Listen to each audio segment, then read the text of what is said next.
Begun a blockade of ships in the Strait of Hormuz, and Iran has vowed to retaliate.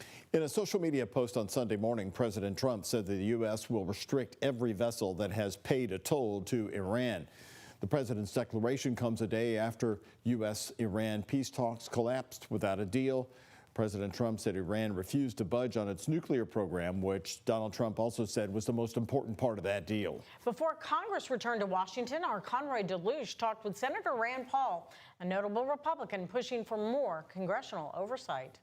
I think it's important to the people sacrificing their lives to know that their country actually took the time to debate the pros and cons of the war. And Senator Rand Paul says that debate should have happened at the very beginning. It's the initiation of war. In the Constitution, it says the declaration of war.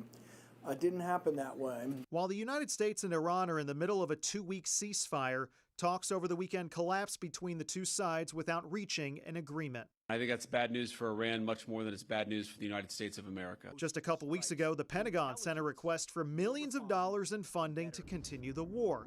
Congress would have to approve that spending, a price that Senator Paul does not want to add to the nation's debt. So my first question will be, where does the money come from? It's going to have to be borrowed. So even though I'm for a strong national defense, I think borrowing more money makes us weaker, and it impacts our national security in a negative way. While the fighting is far away, the senator says there are two real costs of the war here at home: the price at the pump and the human sacrifice, including 2 Kentucky service members, Sergeant Ashley Pruitt and Sergeant Benjamin Pennington, both from towns close to Elizabethtown. I think any soldier's death is an incredible sacrifice that they and their families, have given for their country. And while I have a constitutional debate with the president, I have no debate with the families. The ceasefire between the U.S. and Iran is scheduled to expire next week, with no future talks scheduled at this time. In E-Town, Conrad, WHAS 11 on your side.